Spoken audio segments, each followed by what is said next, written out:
ناظرین، سلطنت عثمانیہ نہ صرف 3 براعظموں پر پھیلی ایک عظیم سلطنت تھی، بلکہ 600 سالہ دور حکومت کی ایک ایسی تاریخ جو آج تک موضوع بحث ہے۔ سلطنت عثمانیہ قیام سے اختتام تک نہ صرف بیرونی دشمنوں سے نبرد آزما رہی، بلکہ اندرونی طور پر بھی سازشوں اور غداروں نے اس کی جڑیں کھوکھلی کرنے میں کوئی کسر نہ چھوڑی۔ اور آج کی ویڈیو میں ہم آپ کو سلطنت عثمانیہ کے 6 ایسے غداروں کے بارے میں بتائیں گے جن کی وجہ سے نہ صرف سلطنت عثمانیہ کو نقصان ہوا بلکہ سلطنت عثمانیہ اختتام پذیر ہو گئی۔ نمبر 1، امیر سات الدین کوپیک۔ ناظرین، اگر ترک تاریخ کا مطالعہ کیا جائے تو سات الدین کوپیک غداروں میں سر فہرست ہے، اور آج بھی اس کے نام کے ساتھ کوپیک لکھا جاتا ہے، اور ترک زبان میں کوپیک کتے کو کہتے ہیں۔ ناظرین، سات الدین کوپیک سلجوق سلطنت میں ایک اہم منتظم تھا، اور اس وقت سلطنت عثمانیہ سلجوق سلطنت کے ماتحت تھی۔ سات الدین کوپیک 2 سلجوق سلطانوں کے دور حکومت میں کئی عہدوں پر تعینات رہا، اور بنیادی طور پر وہ ایک ماہر تعمیرات تھا۔ ناظرین، سلطان علاء الدین کیقباد اول نے سات الدین کوپیک کو خاص وزیر کی حیثیت دے رکھی تھی، مگر اس شاطر انسان کو اقتدار کی ہوس نے بغاوت پر اکسایا۔ وہ امیر سے سلطان بننا چاہتا تھا، اور اس مقصد کی خاطر اس نے دشمنوں سے ساز باز شروع کر دی۔ جو بھی اس کے راستے کی رکاوٹ بنا اسے اس نے موت کے گھاٹ اتار دیا۔ اس نے سلجوق سلطنت کو توڑنے کے لیے بازنطینیوں، صلیبیوں اور منگولوں سے مراسم بڑھائے، اور سلجوق سلطنت کی جڑیں کھوکھلی کرنا شروع کر دی۔ ناظرین، تاریخ کے مطابق کائی قبیلہ جو خلافت عثمانیہ کی بنیاد تھا، اس پر منگولوں کے حملے بھی سات الدین کوپیک کی ایما پر ہوتے تھے، کیونکہ کائی قبیلہ سلجوق سلطنت کا مضبوط ترین اتحادی تھا۔ تخت نشینی کی لالچ میں سات الدین کوپیک نے سلطان علاء الدین کیقباد اول کو زہر دے کر مار دیا، اور اس کا بیٹا غیاث الدین کیخسرو تخت نشین ہو گیا۔ مگر کوپیک نے تخت نشینی کی کوشش جاری رکھی اور سازشوں کا بازار سرگرم رکھا۔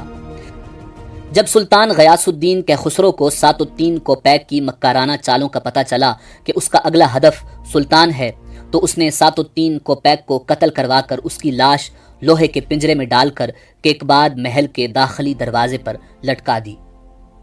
نمبر 2، دوندار بے۔ ناظرین، عثمانی خاندان میں بغاوت کے جرم میں قتل ہونے والے ابتدائی افراد میں دوندار بے کا نام سر فہرست ہے۔ وہ تاریخ کے مشہور کردار ارطغرل الغازی کا بھائی اور خلافت عثمانیہ کے بانی عثمان اول کا چچا تھا۔ خلافت عثمانیہ کے قیام کے بعد دوندار بے پر غداری اور فوج میں مایوسی پھیلانے کے الزامات عائد کیے گئے۔ تاریخ کے مطابق سال 1280 کے بعد دوندار بے خود سلطنت عثمانیہ کا سردار بننا چاہتا تھا، اور غداری ثابت ہونے پر اسے سگے بھتیجے عثمان اول نے تیر مار کر قتل کر دیا تھا۔ واضح رہے کہ تمام مورخین اس بات پر متفق نہیں، یعنی قتل کی رائے میں اختلاف پایا جاتا ہے، جبکہ کچھ کتابوں میں یہ بھی ملتا ہے کہ عثمان غازی نے صرف دور اندیشی سے کام لیتے ہوئے اپنے چچا کو قتل کر دیا تھا کہ وہ مستقبل میں سلطنت عثمانیہ کے لیے خطرہ نہ بن جائے۔ ناظرین، اس پر بھی مورخین کا اختلاف ہے کہ عثمان اول نے اپنے چچا یعنی دوندار بے کو قتل کیا یا پھانسی دی، یا جس طریقے سے بھی قتل کیا یا کروایا، اس کے بارے میں تاریخ میں واضح معلومات موجود نہیں ہیں، مگر مجموعی طور پر دیکھا جائے تو دوندار بے کو عثمان اول نے تیر مار کر خود ہی قتل کیا تھا۔ نمبر 3، خائن احمد پاشا۔ ناظرین، احمد پاشا، جسے خائن احمد پاشا کہا جاتا ہے اور فارسی میں خائن غدار کو کہتے ہیں، ایک عثمانی گورنر، سلجوق بے اور ریاست کار تھا جو 1523 میں مصر کا عثمانی گورنر بنا۔ جب سلطان سلیمان اعظم القانونی نے اس کی جگہ اس کے حریف پارگلی ابراہیم پاشا کو وزیر اعظم بنایا تو وہ مایوس ہو گیا۔ اس نے سلطنت عثمانیہ سے خود مختاری کا اعلان کر کے سلطان مصر ہونے کا اعلان کر دیا۔ اس نے اپنے اقتدار کو قانونی حیثیت دینے کے لیے اپنی تصویر اور نام کے سکے بنوائے، اور جنوری 1524 میں قاہرہ قلعے اور مقامی عثمانی دستوں پر قبضہ کر لیا۔ تاہم اس کے برطرف کردہ 2 امیروں نے ہمام نے اس پر قاتلانہ حملہ کیا، مگر خوش قسمتی سے وہ بچ نکلا اور قاہرہ سے فرار ہو گیا۔ عثمانی حکام نے بالآخر اسے پکڑ لیا اور اس کا سر تن سے جدا کر دیا۔ ناظرین، اس کی بغاوت نے نوزائیدہ مصر میں ایک مختصر مدت کے لیے عدم استحکام کی صورتحال پیدا کر دی تھی، جسے پارگلی ابراہیم پاشا نے مصر کا دورہ کر کے ختم کیا۔ نمبر 4، کارا داؤد پاشا۔ ناظرین، کارا داؤد پاشا یا خائن داؤد پاشا، جسے داؤد پاشا غدار کے نام سے بھی جانا جاتا ہے، ایک عثمانی سیاستدان تھا جو سال 1622 میں اپنے بہنوئی سلطان مصطفیٰ اول کے دور میں سلطنت عثمانیہ کا مختصر طور پر گرینڈ وزیر بنا۔ وہ بوسنیا آئلٹ میں سال 1570 میں پیدا ہوا تھا۔ اس نے 1604 میں سلطان مصطفیٰ ثالث کی بیٹی دلربا سلطان سے شادی کی تھی۔ وہ پہلے رومیلیا کا بیلر بے اور اس کے فوراً بعد ہی وزیر مقرر ہوا۔ ناظرین، سلطان مصطفیٰ اول کی والدہ اور اس کی اپنی ساس کے اثر و رسوخ کے ذریعے اسے مئی 1622 کو گرینڈ وزیر مقرر کیا گیا۔ سلطان عثمان ثانی کے خلاف ینیچری کی بغاوت اور سلطان عثمان ثانی کی پھانسی میں کارا داؤد پاشا کا ہی ہاتھ تھا، تاہم اسے 13 جون 1622 کو برخاست کر دیا گیا کیونکہ اس نے سلطنت سے غداری کر کے سلطان مصطفیٰ کی تصدیق کے بغیر سلطان عثمان ثانی کو پھانسی دے دی تھی اور ینیچری کو بغاوت پر اکسایا تھا اور سلطنت عثمانیہ کے نوجوان سلطان کو محض 17 سال کی عمر میں قتل کر دیا تھا۔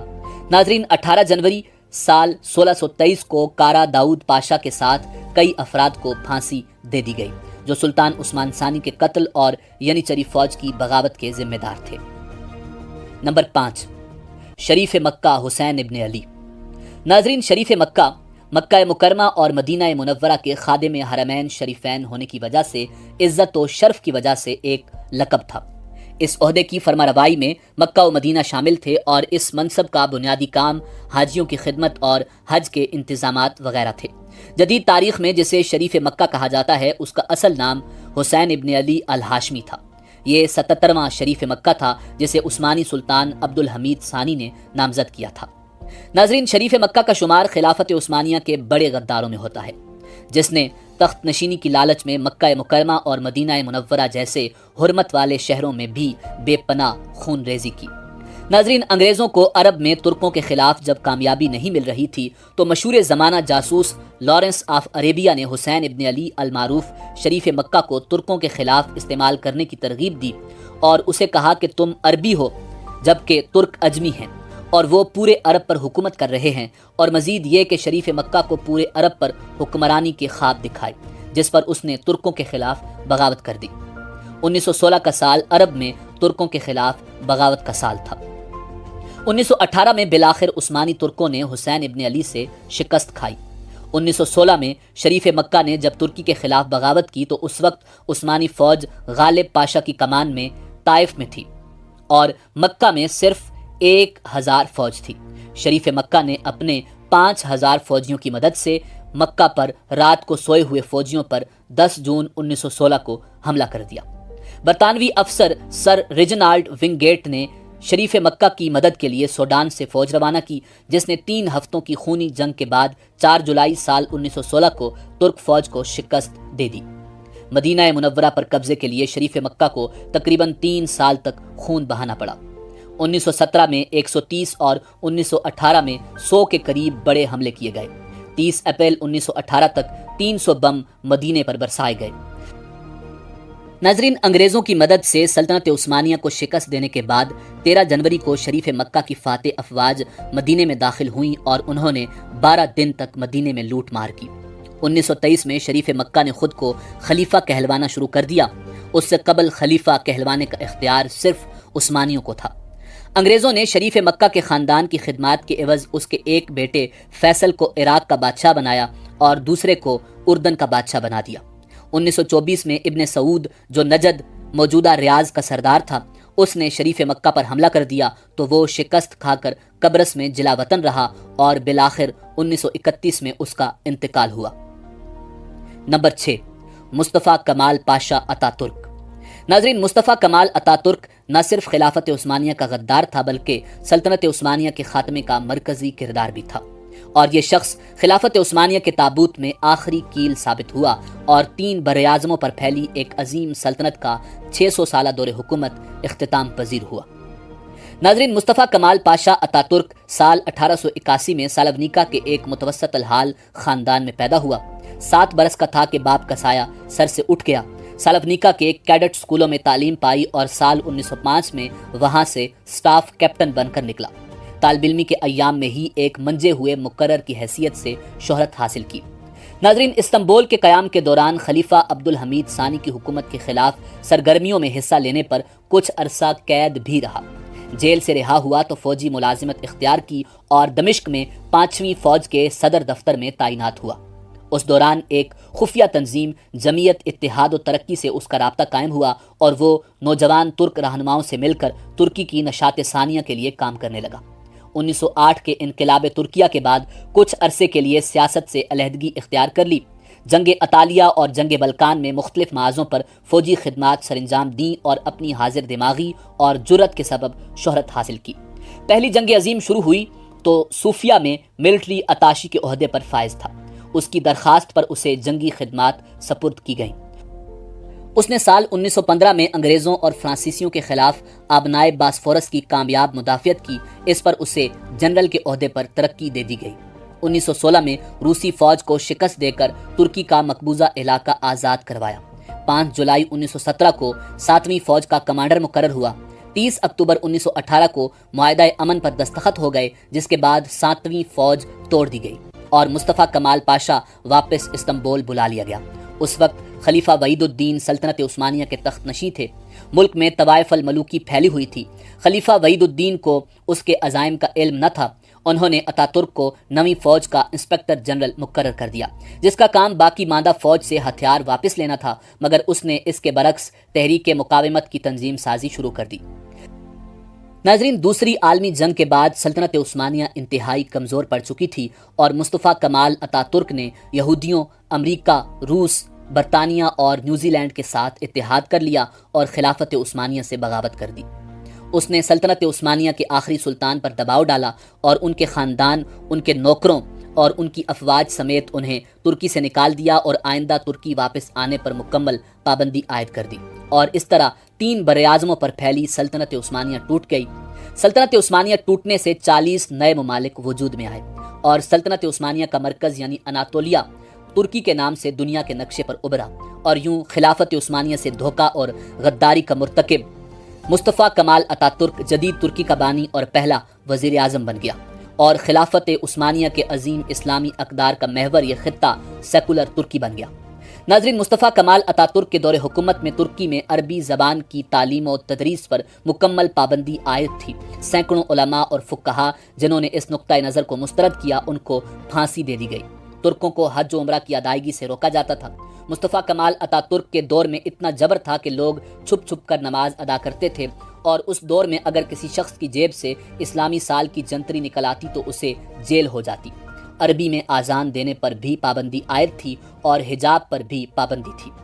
خلافت عثمانیہ کے دور میں شیخ، خطیب، واعظ، عالم، مفتی، قاضی، یہ 6 تعلیمی ڈگریاں تھیں۔ مصطفیٰ کمال اتاترک نے یہ ساری ڈگریاں ختم کر دی۔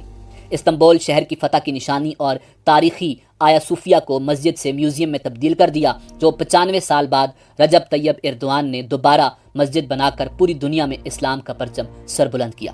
مصطفیٰ کمال اتاترک نے ترکی کو مکمل یورپ کی شکل دے دی تھی۔ فحاشی و عریانی عام تھی اور لوگ سرعام شراب نوشی کرتے تھے۔ ناظرین، مصطفیٰ کمال اتاترک نے 1923 میں ترک پارلیمنٹ سے اپنے پہلے خطاب میں کہا تھا کہ اب ہم 20ویں صدی میں ہیں اور صنعت و انڈسٹری کے اس دور میں ہم انجیروں اور زیتون کی تلاش کرنے والی کتاب یعنی معاذ اللہ قرآن مجید فرقان حمید کے پیچھے نہیں جا سکتے۔ مصطفیٰ کمال اتاترک اپنی زندگی کے آخری ایام میں جگر کی ایک عجیب بیماری میں مبتلا ہو گیا اور شدید خوف کا شکار ہو کر بڑے بڑے ڈاکٹروں کو اپنے ارد گرد جمع کر لیا۔ اس کو جگر کی شدید تکلیف تھی اور ہر وقت پیاس بھی لگتی تھی۔ پھر ڈاکٹرز سرنج کی مدد سے اس کے پیٹ سے پیپ زدہ پانی نکالتے تھے، جس کی وجہ سے اس کے جسم کے کچھ حصے میں کیڑے پڑ گئے تھے۔ یہ کیڑے سرخ رنگ کے تھے۔ ان کیڑوں کی وجہ سے اس کو خارش اور کھجلی کی بھی سخت تکلیف تھی، حتیٰ کہ عیادت کے لیے آنے والے سفراء اور غیر ملکی وفود کی موجودگی میں بھی کھجلی میں مشغول رہتا۔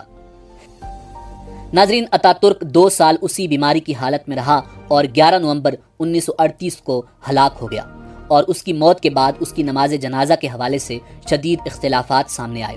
وزیر اعظم چاہتے تھے کہ اس کی نماز جنازہ نہ پڑھی جائے، جبکہ آرمی چیف کی رائے تھی کہ نماز جنازہ پڑھی جائے۔ پھر اس کی نماز جنازہ اوقاف کے ڈائریکٹر شرف الدین آفندی نے پڑھائی، جو خود اتاترک سے بھی بدتر اور خبیث آدمی تھا۔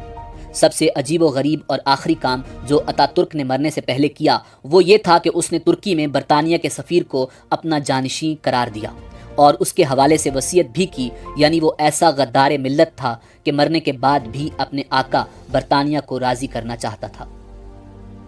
ناظرین، اسی امید کے ساتھ اجازت دیجیے کہ آپ کو ہماری ویڈیو پسند آئی ہوگی۔ ملتے ہیں بہت جلد ایک نئی تاریخی اور معلوماتی ویڈیو کے ساتھ۔ دیکھتے رہیے info@adil۔ اللہ رب العزت آپ کا حامی و ناصر ہو۔